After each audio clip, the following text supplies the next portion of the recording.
अस्सलाम वालेकुम, मैं हूं शाहिद हुसैन। अमीन अनवर मेरे साथ मौजूद हैं। इस खबर में खास तौर पर हमने आपको बताना है कि एमक्यूएम के वकील की जानिब से सिंध हाई कोर्ट के एक सीनियर जज के ऊपर जो है वो संगीन इल्जामात आयद किए गए हैं। मामला क्या है उस हवाले से आपको बताना है। और जो एमक्यूएम के वकील तारिक मंसूर हैं, आज भी जब तकरीबन 21,000 से ज़ायद सरकारी मुलाजमतों के हवाले से जब केस की समाअत हुई तो उस दौरान भी उन्होंने जजेस के सामने जो है वो ऐसे रिमार्क्स या ऐसे दलाइल दिए जिसकी वजह से न सिर्फ जस्टिस मोहम्मद इकबाल करोड़ो बल्कि जस्टिस फैसल आगा साहब ने भी बरहमी का इजहार किया। और उसके बाद फिर केस की समाअत जो है वो मुकर्रर की गई 1 जून तक। लेकिन ये फुल बेंच बनाने की उन्होंने इस्तदा क्यों की और इसके अलावा ये मामला इस नहज तक पहुंचा कैसे, ये सारी तफसीलात आपके सामने रखते हैं। अमीन, आपका बहुत शुक्रिया, आपने कीमती वक्त दिया।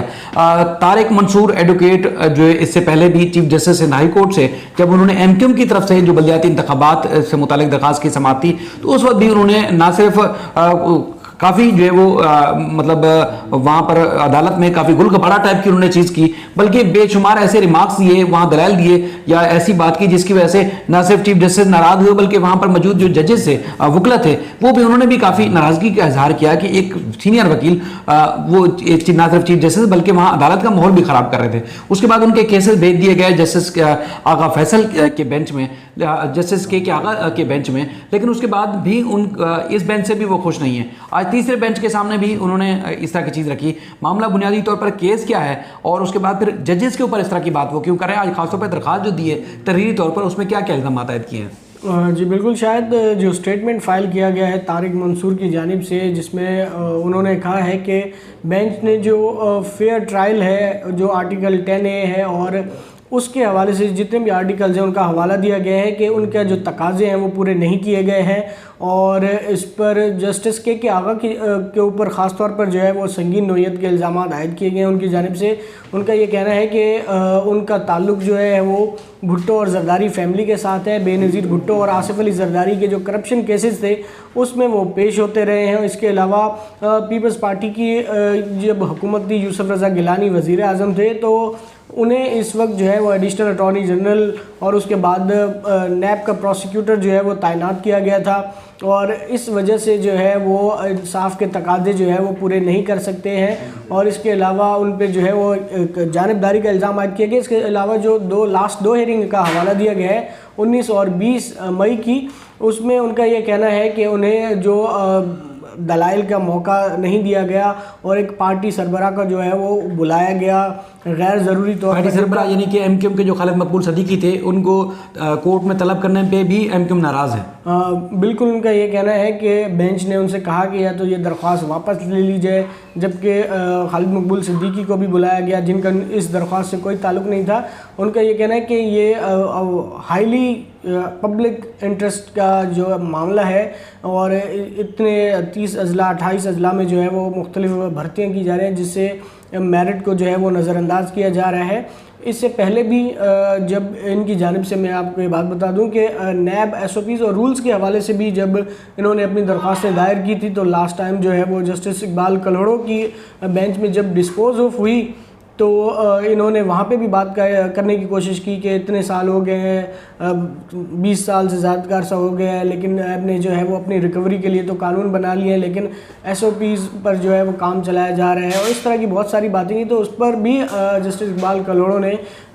इनको कहा कि आपको बहुत सुन लिया है और अब जो है ये मामला सुप्रीम कोर्ट में है, आप सुप्रीम कोर्ट जाएं इस हवाले से अगर आपको कोई शिकायत है तो उसके बाद भी इन्होंने मुझे भी फ़ोन किया कि आपने गलत खबर चला दी, अदालत ने नैब SOPs को जो है वो मुअत्तल कर दिया है, इस तरह की चीज़ें आपको ख़बर को रुकवाएं। लेकिन मैंने उनको बताया कि मैं उस वक्त कोर्ट में मौजूद था और अदालत में जो बात हुई है हम वही रिपोर्ट करेंगे, जब रिटर्न ऑर्डर आएगा तो हमें बता दीजिएगा कि हमने कहाँ पे गलती की है। लेकिन वो अल्हम्दुलिल्लाह हमारी खबर दुरुस्त साबित हुई और ऐसी कोई बात नहीं थी अदालत की जानिब से। अदालत ने उनकी जो दरख्वास्त वो वापस लेने पे निपटा दी थी और इसी तरह का रवैया हर बेंच में तकरीबन इनका होता जा रहा है। अब इस बेंच पे भी उन्होंने एतराज़ किया है और कहा है कि मामला chief justice Sindh high court को भेजा जाए और सिंध हाई कोर्ट के 10 सीनियर जजेस पर एक मुश्तमिल एक फुल बेंच तश्कील दिया जाए जो इस केस की समाअत करे। अच्छा, इससे पहले जिसका वो करेंगे चीफ जस्टिस को मामला भेजा जाए, चीफ जस्टिस से भी काफ़ी तज़ीक अमेज़ रवैया अख्तियार कर चुके हैं। चीफ जस्टिस ने जो वो मैं बार बार उस दिन भी मौजूद था कमरा अदालत में जिसमें उन्होंने बुर्दबारी का मुजाहरा किया, वो चाह कर भी नहीं बोल रहे थे, खामोश रहे, उनके ऊपर भी इसी तरह के उन्होंने संगीन इल्ज़ामात लगाए थे। अच्छा, आज जब ये समाअत हुई तो आज समाअत के दौरान जज साहब उनको रोकते रहे, बार बार मोहम्मद इकबाल कड़ू साहब टोकते रहे, लेकिन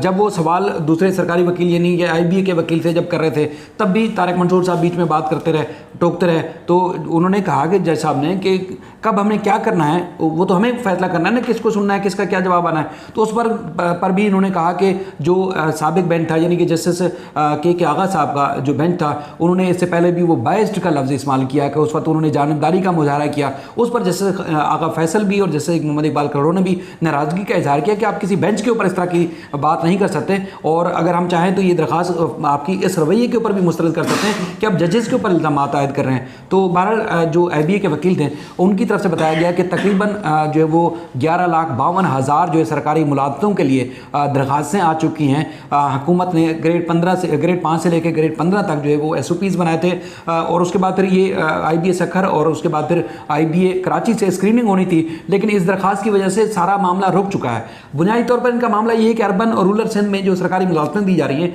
उसमें जो है वो मनपसंद लोगों को मुलाजमतें दी जा रही हैं जिसको रोका जाए। तो वो मुलाजमतें देने के हवाले से क्या इनके एतराज़ात हैं कि यानी कि सिंधी स्पीकिंग को ज़्यादा मुलाजमतें दी जा रही हैं, उर्दू स्पीकिंग को नहीं दी जा रही, ये क्या मामला है इनका? जी बिल्कुल इसी तरह के जो पॉइंट्स हैं वो उठाए गए हैं। दरख्वास्त जो दायर की गई है उसमें कि रूरल और अर्बन और इसके अलावा जो मेरिट को जो है इनका ये कहना है नज़रअंदाज किया जा रहा है, और जो टेस्ट लेने वाला इदारा है उस पर भी इन लोगों ने जो है वो एतराज़ात उठाए हैं, और इसके अलावा जो दीगर मामलात हैं उसमें भी काफ़ी जो है वो इन लोगों के जो एतराज़ात हैं वो सामने आए हैं। इसके अलावा अदालत ने पहली हियरिंग में आपको याद है कि जस्टिस हसन अज़हर रिजवी की बेंच ने जो है वो हुक्म इम्तना जारी कर दिया था, जो अब तक जारी है, जिसकी वजह से तमाम प्रोसेस जो है वो इल्तवा का शिकार हुआ है। सूबे में जो नई भर्तियाँ होनी हैं वो नहीं हो पा रही हैं, जिसकी वजह से जो है वो सिंध हुकूमत भी काफ़ी परेशान है, और वो उम्मीदवार जिन्होंने टेस्ट वगैरह दे रखे हैं वो भी काफ़ी परेशान है कि इस दरख्वास्त का जो फ़ैसला है वो क्या होगा। तो इस हवाले से अब देखते हैं, जबकि अब तकरीबन यही सूरत हाल होती जा रही है कि हर बेंच के सामने जो